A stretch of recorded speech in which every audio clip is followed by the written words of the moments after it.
തമ്പുരാനെ, വിശുദ്ധ കുരിശിന്റെ അടയാളത്താലെ ഞങ്ങളുടെ ശത്രുക്കളിൽ നിന്ന് ഞങ്ങളെ രക്ഷിക്കുക. ഞങ്ങളുടെ തമ്പുരാനെ, പിതാവിൻ്റെയും പുത്രൻ്റെയും പരിശുദ്ധാത്മാവിൻ്റെയും നാമത്തിൽ ആമേൻ. ആദ്യം മുതൽ ഉണ്ടായിരുന്നതും ഞങ്ങൾ കേട്ടതും സ്വന്തം കണ്ണുകൊണ്ട് കണ്ടതും സൂക്ഷിച്ചു വീക്ഷിച്ചതും കൈകൊണ്ട് സ്പർശിച്ചതുമായ ജീവന്റെ വചനത്തെപ്പറ്റി ഞങ്ങൾ അറിയിക്കുന്നു. വിശുദ്ധ യോഹന്നാൻ എഴുതിയ 1-ാം ലേഖനം 1-ാം അധ്യായം 1-ാം വാക്യം. ദിനവൃത്താന്തം 2-ാം പുസ്തകം 20-ാം അധ്യായം. ഏദോമിനെതിരെ യുദ്ധം. കുറെ കാലം കഴിഞ്ഞ് മോവാബ്യരും അമ്മോന്യരും മെയ്യൂന്യരും ചേർന്ന് യഹോശഫാത്തിനെതിരെ യുദ്ധത്തിന് വന്നു. ചിലർ വന്ന് യഹോശഫാത്തിനോട് പറഞ്ഞു, കടലിനക്കരെ ഏദോമിൽ നിന്ന് ഒരു വലിയ സൈന്യം നിനക്കെതിരെ വരുന്നു. ഇതാ, അവർ ഹാസാൻ താമാറിൽ, അതായത് എൻഗേദിയിൽ എത്തിക്കഴിഞ്ഞു. അവൻ ഭയന്ന് കർത്താവിലേക്ക് തിരിയാൻ തീരുമാനിക്കുകയും യൂദായിലെങ്ങും ഉപവാസം പ്രഖ്യാപിക്കുകയും ചെയ്തു. കർത്താവിന്റെ സഹായം തേടാൻ യൂദാ നിവാസികൾ ഒരുമിച്ച് കൂടി. അവർ കർത്താവിനെ അന്വേഷിച്ചു. യൂദായിലെ എല്ലാ നഗരങ്ങളിൽ നിന്നും വന്നു. ദേവാലയത്തിന്റെ മുൻപിലുള്ള പുതിയ അങ്കണത്തിൽ സമ്മേളിച്ച യൂദാ ജെറുസലേം നിവാസികളെ സംബോധന ചെയ്തുകൊണ്ട് യഹോശഫാത്ത് പറഞ്ഞു, ഞങ്ങളുടെ പിതാക്കന്മാരുടെ ദൈവമായ കർത്താവേ, അവിടുന്ന് സ്വർഗസ്ഥനായ ദൈവമാണല്ലോ. ഭൂമിയിലുള്ള സകല ജനതകളെയും അവിടുന്നാണല്ലോ ഭരിക്കുന്നത്. അങ്ങയുടെ കരം കരുത്തുറ്റതും പ്രബലവുമാണ്. അങ്ങയോട് എതിർത്ത് നിൽക്കാൻ ആർക്ക് കഴിയും? ഞങ്ങളുടെ ദൈവമേ, അങ്ങ് സ്വന്തം ജനമായ ഇസ്രായേലിന്റെ മുൻപിൽ നിന്ന് ഈ ദേശത്തെ നിവാസികളെ തുരത്തുകയും അങ്ങയുടെ സ്നേഹിതനായ അബ്രാഹത്തിന്റെ സന്തതികൾക്ക് അത് ശാശ്വത അവകാശമായി നൽകുകയും ചെയ്തില്ലേ? അവർ അവിടെ വസിക്കുകയും അങ്ങയുടെ നാമത്തിന് ഒരാലയം പണിയുകയും ചെയ്തു. അവർ പറഞ്ഞു, യുദ്ധം, ഈതിബാധ, മഹാമാരി, ക്ഷാമം എന്നിങ്ങനെ അനർത്ഥങ്ങൾ ഞങ്ങളുടെ മേൽ പതിക്കുമ്പോൾ അങ്ങയുടെ നാമം അധിവസിക്കുന്ന ഈ ആലയത്തിന് മുൻപിൽ, അങ്ങയുടെ മുമ്പിൽ വന്ന് ഞങ്ങൾ ഞങ്ങളുടെ ദുരിതങ്ങളുടെ ആഴത്തിൽ നിന്ന് വിളിച്ചപേക്ഷിച്ചാൽ അങ്ങ് ഞങ്ങളുടെ പ്രാർത്ഥന ശ്രവിച്ച് ഞങ്ങളെ രക്ഷിക്കും. ഇസ്രായേൽ ജനം ഈജിപ്തിൽ നിന്ന് പോരുമ്പോൾ അങ്ങ് അനുവദിക്കുകയാൽ ആക്രമിച്ച് നശിപ്പിക്കാതെ ഒഴിവാക്കിയ അമ്മോന്യർ, മോവാബ്യർ, സെയിർ പർവ്വത നിവാസികൾ എന്നിവർ അങ്ങ് ഞങ്ങൾക്ക് അവകാശമായി തന്ന ഈ ദേശത്ത് നിന്ന് ഞങ്ങളെ തുരത്താൻ വന്നിരിക്കുന്നു. ഇതാണ് അവർ ഞങ്ങൾക്ക് നൽകുന്ന പ്രതിഫലം. ഞങ്ങളുടെ ദൈവമേ, അങ്ങ് അവരുടെ മേൽ ന്യായവിധി നടത്തുകയില്ലേ? ഞങ്ങൾക്കെതിരെ വരുന്ന ഈ വലിയ സൈന്യവ്യൂഹത്തോട് പൊരുതുവാൻ ഞങ്ങൾ അശക്തരാണ്. എന്തു ചെയ്യേണ്ടു എന്ന് ഞങ്ങൾക്കറിയില്ല. എങ്കിലും ഞങ്ങൾ അങ്ങയെ അഭയം പ്രാപിക്കുന്നു. യൂദായിലെ പുരുഷന്മാരെല്ലാവരും കുട്ടികളോടും ഭാര്യമാരോടും കുഞ്ഞുങ്ങളോടും കൂടെ കർത്താവിന്റെ മുമ്പിൽ നിൽക്കുകയായിരുന്നു. അപ്പോൾ കർത്താവിന്റെ ആത്മാവ് സഭാമധ്യേ നിന്നിരുന്ന ആസാഫ് വംശജനും ലേവ്യനുമായ യഹസിയേലിന്റെ മേൽ വന്നു. അവൻ സക്കറിയായുടെയും സക്കറിയ ബെനായായുടെയും ബെനായ ജായിയേലിന്റെയും ജായിയേൽ മത്താനിയായുടെയും മകനായിരുന്നു.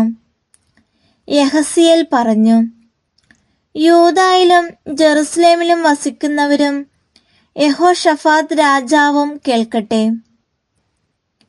കർത്താവ് നിങ്ങളോട് അരുളി ചെയ്യുന്നു, നിങ്ങൾ ഭയപ്പെടേണ്ട. നിങ്ങളല്ല, ദൈവമാണ് പൊരുതുന്നത്. നാളെ അവർക്കെതിരെ പുറപ്പെടുക. സീസ് കയറ്റം കയറിയായിരിക്കും അവർ വരുന്നത്. യെരുവേൽ മരുഭൂമിയുടെ കിഴക്ക് താഴ്വര അവസാനിക്കുന്നിടത്ത് വെച്ച് നിങ്ങൾ അവരെ നേരിടും. ഈ യുദ്ധത്തിൽ നിങ്ങൾ പൊരുതേണ്ടി വരികയില്ല. യൂദ, ജെറുസലേം നിവാസികളെ, അണിനിരന്ന് കാത്തു നിൽക്കുവിൻ. കർത്താവ് തരുന്ന വിജയം നിങ്ങൾ കാണും. നിങ്ങൾ ഭയപ്പെടുകയോ പരിഭ്രമിക്കുകയോ വേണ്ട. നാളെ അവർക്കെതിരെ നീങ്ങുവിൻ. കർത്താവ് നിങ്ങളോട് കൂടെയുണ്ട്. അപ്പോൾ യഹോഷഫാത്ത് സാഷ്ടാംഗം പ്രണാമം ചെയ്തു. യൂദായിലെയും ജെറുസലേമിലെയും നിവാസികളും കുമ്പിട്ട് കർത്താവിനെ വണങ്ങി. കോഹിത്യരും കോറഹ്യരുമായ ലേവ്യർ എഴുന്നേറ്റ് നിന്ന് ഉച്ചത്തിൽ ഇസ്രായേലിന്റെ ദൈവമായ കർത്താവിനെ സ്തുതിച്ചു. പിറ്റേ ദിവസം അതിരാവിലെ അവർ തെക്കോവ മരുഭൂമിയിലേക്ക് പുറപ്പെട്ടു. അവർ പുറപ്പെടുമ്പോൾ യഹോഷഫാത്ത് അവരെ അഭിസംബോധന ചെയ്ത് പറഞ്ഞു, യൂദ, ജെറുസലേം നിവാസികളെ, കേൾക്കുവിൻ. നിങ്ങളുടെ ദൈവമായ കർത്താവിൽ വിശ്വസിക്കുവിൻ. നിങ്ങൾ സുരക്ഷിതരായിരിക്കും. അവിടുത്തെ പ്രവാചകന്മാരെ വിശ്വസിക്കുവിൻ. നിങ്ങൾ വിജയം വരിക്കും. വിശുദ്ധ വസ്ത്രങ്ങൾ അണിഞ്ഞ് സൈന്യങ്ങളുടെ മുൻപേ നടന്ന് കർത്താവിന് കൃതജ്ഞത അർപ്പിക്കുവിൻ. അവിടുത്തെ അചഞ്ചല സ്നേഹം ശാശ്വതമാണ് എന്ന് പാടാൻ ജനങ്ങളുമായി ആലോചിച്ച് അവൻ ഗായകരെ നിയോഗിച്ചു. അവർ പാടി സ്തുതിക്കാൻ തുടങ്ങിയപ്പോൾ യൂദായെ ആക്രമിക്കാൻ വന്ന അമ്മോന്യർ, മോവാബ്യർ, സെയിർ പർവ്വത നിവാസികൾ എന്നിവർക്കെതിരെ കർത്താവ് കെണിയൊരുക്കി. അവർ തുരത്തപ്പെട്ടു. അമ്മോന്യരും മോവാബ്യരും ഒരുമിച്ച് സെയിർ പർവ്വത നിവാസികളോട് പൊരുതി അവരെ നിശേഷം നശിപ്പിച്ചു. അതിനുശേഷം അമ്മോന്യരും മോവാബ്യരും അന്യോന്യം ആക്രമിച്ച് അവരും നശിച്ചു. യൂദാ സൈന്യം മരുഭൂമിയിലെ കാവൽ ഗോപുരത്തിൽ വന്ന് ശത്രു സൈന്യത്തെ നോക്കിയപ്പോൾ ശവശരീരങ്ങൾ നിലത്ത് കിടക്കുന്നതാണ് കണ്ടത്. ആരും രക്ഷപ്പെട്ടിരുന്നില്ല. യഹോഷഫാത്തും സൈന്യവും അവരെ കൊള്ളയടിക്കാൻ ചെന്നു. വളരെയധികം ആടുമാടുകളും ഭക്ഷണ സാധനങ്ങളും വസ്ത്രങ്ങളും വിശിഷ്ട വസ്തുക്കളും അവിടെ ഉണ്ടായിരുന്നു. ഓരോരുത്തരും ചുമക്കാവുന്ന അത്ര സാധനങ്ങൾ ശേഖരിച്ചു. അവരുടെ കൊള്ള 3 ദിവസം നീണ്ടു. അത്രയേറെ ഉണ്ടായിരുന്നു അത്. 4-ാം ദിവസം അവർ ബറാക്ക താഴ്വരയിൽ ഒന്നിച്ചുകൂടി. അവിടെ അവർ കർത്താവിനെ വാഴ്ത്തി. അതുകൊണ്ടാണ് അതിന് ബറാക്ക താഴ്വര എന്നു പേര് ലഭിച്ചത്. ശത്രുക്കളുടെ മേൽ കർത്താവ് നൽകിയ വിജയത്തിൽ ആഹ്ലാദിച്ചുകൊണ്ട് യൂദ, ജെറുസലേം നിവാസികൾ യഹോഷഫാത്തിന്റെ നേതൃത്വത്തിൽ ജെറുസലേമിലേക്ക് മടങ്ങി. വീണ, കിന്നരം, കാഹളം എന്നിവയുടെ അകമ്പടിയോടെ അവർ ജെറുസലേമിൽ കർത്താവിന്റെ ഭവനത്തിലെത്തി. ഇസ്രായേലിന്റെ ശത്രുക്കൾക്കെതിരെ കർത്താവ് പൊരുതി എന്ന് കേട്ടപ്പോൾ ചുറ്റുമുള്ള ജനതകളെയെല്ലാം ദൈവത്തെക്കുറിച്ചുള്ള ഭയം ബാധിച്ചു. യഹോഷഫാത്തിന്റെ ഭരണം സമാധാനപൂർണമായിരുന്നു. അവന്റെ രാജ്യത്തിന് ചുറ്റും ദൈവം സ്വസ്ഥത നൽകി. അങ്ങനെ യഹോഷഫാത്ത് യൂദായിൽ ഭരണം ആരംഭിക്കുമ്പോൾ അവന് 35 വയസ്സായിരുന്നു. അവൻ 25 വർഷം ജെറുസലേമിൽ ഭരിച്ചു. ഷിൽഹിയുടെ മകൾ അസൂബയായിരുന്നു അവന്റെ അമ്മ. അവൻ തന്റെ പിതാവായ ആസയുടെ മാർഗത്തിൽ നിന്ന് വ്യതിചലിച്ചില്ല. കർത്താവിന്റെ മുമ്പാകെ നീതിയായത് പ്രവർത്തിച്ചു. എങ്കിലും പൂജാഗിരികൾ നീക്കം ചെയ്തില്ല. തങ്ങളുടെ പിതാക്കന്മാരുടെ ദൈവത്തിൽ ജനം ഹൃദയമുറപ്പിച്ചിരുന്നില്ല. യഹോശഫാത്തിന്റെ മറ്റു പ്രവർത്തനങ്ങൾ ആദ്യ അവസാനം ഹാനാനിയുടെ മകനായ യേഹുവിന്റെ ദിനവൃത്താന്തത്തിൽ രേഖപ്പെടുത്തിയിട്ടുണ്ട്. അത് ഇസ്രായേൽ രാജാക്കന്മാരുടെ പുസ്തകത്തിലും എഴുതിയിരിക്കുന്നു. ഒടുവിൽ യൂദ രാജാവായ യഹോശഫാത്ത് ഇസ്രായേൽ രാജാവായ അഹസ്യായുമായി സഖ്യത്തിൽ ഏർപ്പെട്ടു. അഹസ്യ ദുഷ്കർമ്മിയായിരുന്നു. താർഷീഷിലേക്ക് പോകുന്നതിന് എസിയോൻ ഗേബേറിൽ വെച്ച് കപ്പലുകൾ നിർമ്മിച്ചത് അവരൊന്നിച്ചാണ്. മരേഷായിലെ ദോദാവാഹുവിന്റെ പുത്രൻ ഏലിയേസർ യഹോശഫാത്തിനെതിരെ പ്രവചിച്ചു പറഞ്ഞു, അഹസ്യായുമായി സഖ്യം ചെയ്തതിനാൽ നീ നിർമ്മിച്ചതെല്ലാം കർത്താവ് നശിപ്പിക്കും. ആ കപ്പലുകളെല്ലാം ഉടഞ്ഞു തകർന്നു. താർഷീഷിലേക്ക് പോകുവാൻ അവയ്ക്ക് കഴിഞ്ഞില്ല. ദിനവൃത്താന്തം 2-ാം പുസ്തകം 21-ാം അധ്യായം. യഹോറാം. യഹോശഫാത്ത് പിതാക്കന്മാരോട് ചേർന്നു. അവരോടുകൂടെ ദാവീദിന്റെ നഗരത്തിൽ സംസ്കരിക്കപ്പെട്ടു. മകൻ യഹോറാം രാജ്യഭാരം ഏറ്റു. യൂദ രാജാവായിരുന്ന യഹോശഫാത്തിന്റെ പുത്രന്മാരായ അവന്റെ സഹോദരന്മാർ അസറിയ, യഹിയേൽ, സക്കറിയ, അസറിയ, മിഖായേൽ, ഷഫാത്തിയ. അവരുടെ പിതാവ് ധാരാളം പൊന്നും വെള്ളിയും അമൂല്യ വസ്തുക്കളും അവർക്ക് സമ്മാനമായി നൽകി. കൂടാതെ യൂദായിലെ സുരക്ഷിത നഗരങ്ങളും കൊടുത്തു. ആദ്യജാതനായതിനാൽ രാജസ്ഥാനം യഹോറാമിനാണ് ലഭിച്ചത്. യഹോറാം പിതാവിന്റെ സിംഹാസനത്തിൽ ഉപവിഷ്ടനായി ഭരണം ഏറ്റെടുത്തു. തന്റെ നില ഭദ്രമാക്കിയപ്പോൾ എല്ലാ സഹോദരന്മാരെയും ഇസ്രായേലിലെ ചില പ്രമാണികളെയും വാളിനിരയാക്കി. രാജാവാകുമ്പോൾ യഹോറാമിന് 32 വയസ്സായിരുന്നു. അവൻ 8 വർഷം ജെറുസലേമിൽ വാണു. ആഹാബിന്റെ മകളായിരുന്നു യഹോറാമിന്റെ ഭാര്യ. ആഹാബ് ഭവനത്തെ പോലെ അവനും ഇസ്രായേൽ രാജാക്കന്മാരുടെ മാർഗത്തിൽ ചരിച്ചു.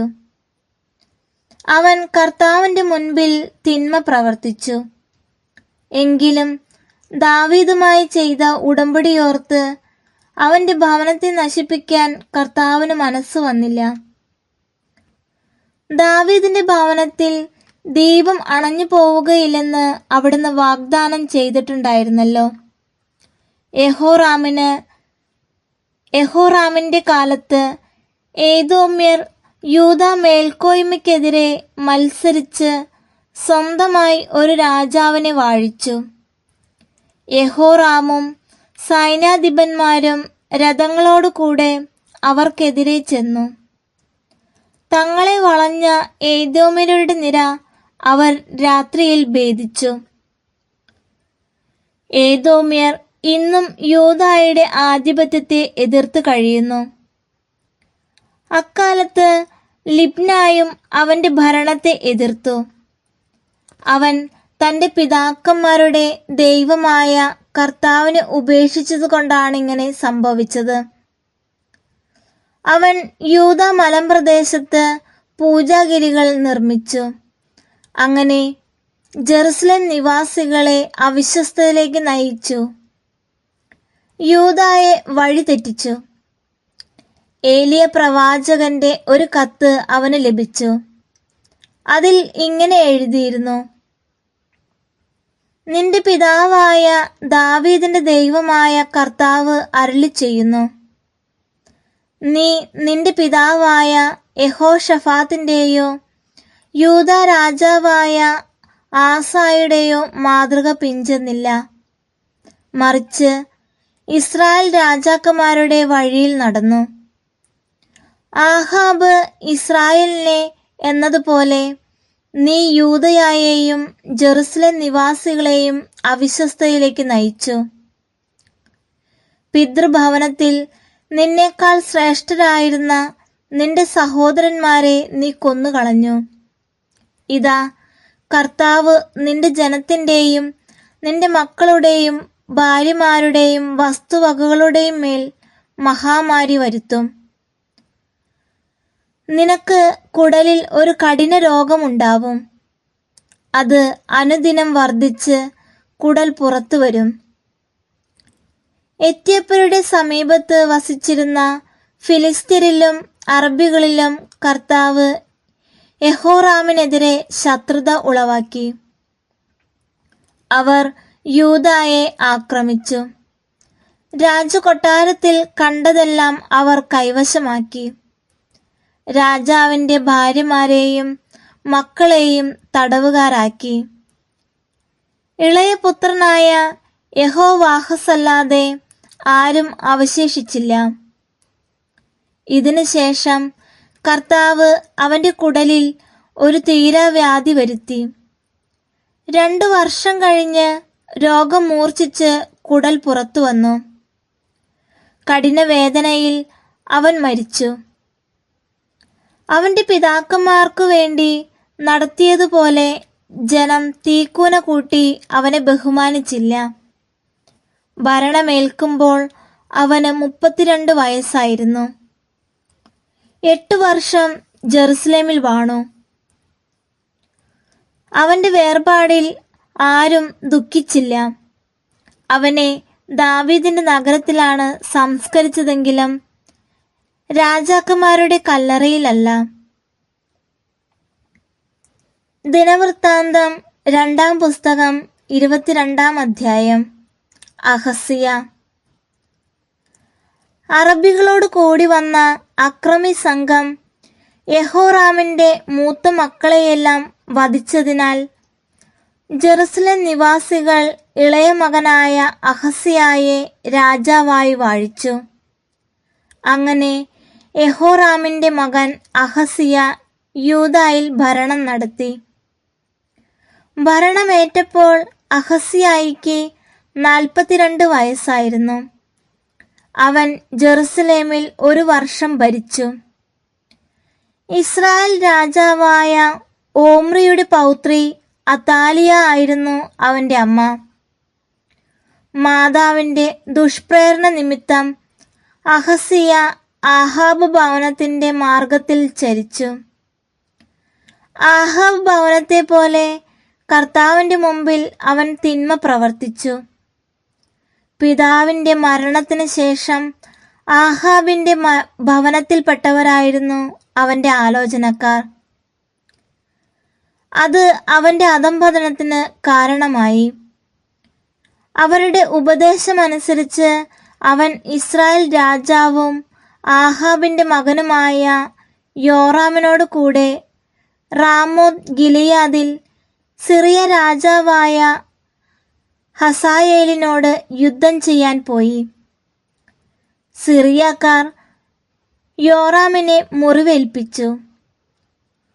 റാമായിൽ വെച്ച് സിറിയ രാജാവായ ഹസായേലുമായുള്ള യുദ്ധത്തിൽ ഏറ്റ മുറിവുകൾ ചികിത്സിക്കാൻ യോറാം ജസ്രയിലേക്ക് മടങ്ങി. യൂദ രാജാവായ യെഹോറാമിന്റെ മകൻ അഹസ്യ ആഹാബിന്റെ മകൻ യോറാം കിടപ്പായതിനാൽ അവനെ സന്ദർശിക്കാൻ ജസ്രയിൽ എത്തി. യോറാമിനെ സന്ദർശിക്കാൻ പോയത് അഹസ്യായുടെ പതനത്തിന് കാരണമാകണമെന്ന് കർത്താവ് നിശ്ചയിച്ചിരുന്നു. അവിടെ വെച്ച് നിംഷിയുടെ മകനും ആഹാബ് ഭവനത്തെ നശിപ്പിക്കാൻ കർത്താവ് അഭിഷേകം ചെയ്തിരുന്നവനുമായ യേഹൂവിനെ നേരിടാൻ യോറാമിനോടൊത്ത് അവർ പോയി. ആഹാബ് ഭവനത്തിനെതിരെ ശിക്ഷാവിധി നടത്തുമ്പോൾ യേഹൂ യൂദാ പ്രഭുക്കന്മാരെയും അഹസ്യായുടെ ചർച്ചക്കാരായ രാജസേവകന്മാരെയും കണ്ടുമുട്ടി. അവൻ അവരെ വധിച്ചു. സമരിയായിൽ ഓടിയൊളിച്ച അഹസ്യായെ അവർ തിരഞ്ഞുപിടിച്ച് യേഹൂവിന്റെ മുമ്പിൽ കൊണ്ടുവന്ന് വധിച്ചു. പൂർണ്ണ ഹൃദയത്തോടെ കർത്താവിനെ പിൻചെന്ന യഹോഷഫാത്തിന്റെ പൗത്രനാണ് എന്നതിന്റെ പേരിൽ അവർ അവനെ സംസ്കരിച്ചു. രാജ്യം ഭരിക്കാൻ കഴിവുള്ള ആരും അഹസ്യ കുടുംബത്തിൽ അവശേഷിച്ചില്ല.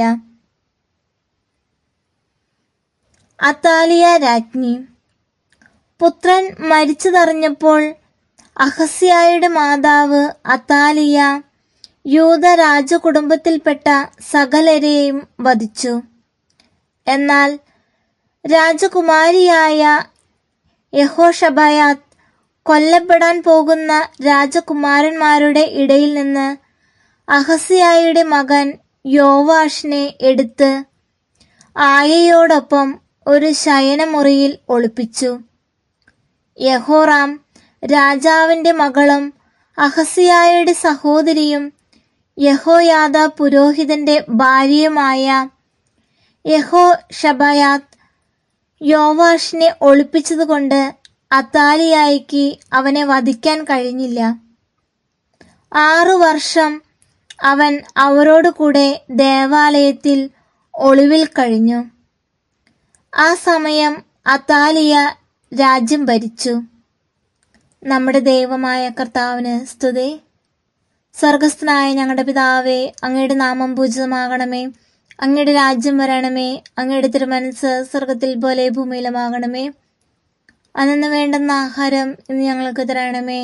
ഞങ്ങളുടെ കടക്കാരോട് ഞങ്ങൾ ക്ഷമിച്ചിരിക്കുന്നത് പോലെ ഞങ്ങളുടെ തെറ്റുകൾ ഞങ്ങളോട് ക്ഷമിക്കണമേ. ഞങ്ങളെ പ്രലോഭനത്തിൽ ഉൾപ്പെടുത്തരുതേ, തിന്മയെ ഞങ്ങൾ രക്ഷിച്ചുകൊള്ളണമേ. ആമേൻ. നന്മ നിറഞ്ഞ മറിയമേ, സ്വസ്തി, കർത്താവ് അങ്ങയോടുകൂടെ സ്ത്രീകളിൽ അങ്ങ് അനുഗ്രഹിക്കപ്പെട്ടവളാവുന്നു. അങ്ങയുടെ ഉദരത്തിൻ ഫലമായ ഈശോ അനുഗ്രഹിക്കപ്പെട്ടവനാവുന്നു. പരിശുദ്ധ മറിയമേ, തമ്പുരാന്റെ അമ്മേ, പാപികളായ ഞങ്ങൾക്ക് വേണ്ടി എപ്പോഴും ഞങ്ങളുടെ മരണസമയത്തും തമ്പുരാനോട് അപേക്ഷിച്ചു കൊള്ളണമേ. ആമേൻ. പിതാവിനും പുത്രനും പരിശുദ്ധാത്മാവിനും സ്തുതി, ആദിയിലെ പോലെ ഇപ്പോഴും എപ്പോഴും എന്നേക്കും. ആമേൻ.